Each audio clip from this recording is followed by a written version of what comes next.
এক বনে দুটো বানর ছানা ছিল, আর ছিল তাদের মা। ছানা দুটো ছটফটে, লেজ তুলে দৌড়োয়, কিচমিচ করে ডাকে, লাফিয়ে ঝাঁপিয়ে খেলে বেড়ায়। ছোট ছানাটি মায়ের বড় আদরের।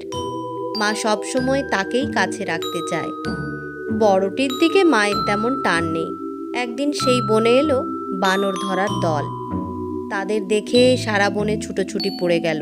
এ ছুটছে, ও ছুটছে, গাছ নড়ছে, ডাল দুলছে, যে যেদিকে পারে পালাচ্ছে।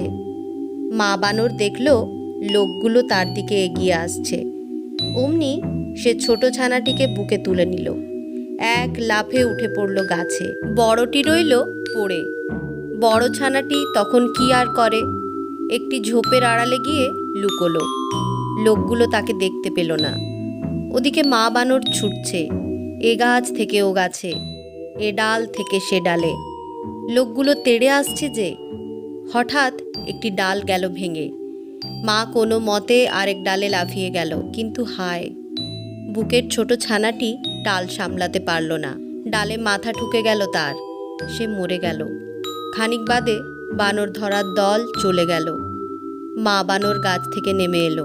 ছোটটিকে হারিয়ে সে খুঁজে বেড়ালো বড় ছানাটিকে। তাকেও আর খুঁজে পেল না। চোখের জলে বুক ভেসে গেল তার। দুটো ছানার একটিও নেই। মা বানর একেবারে একা হয়ে গেল।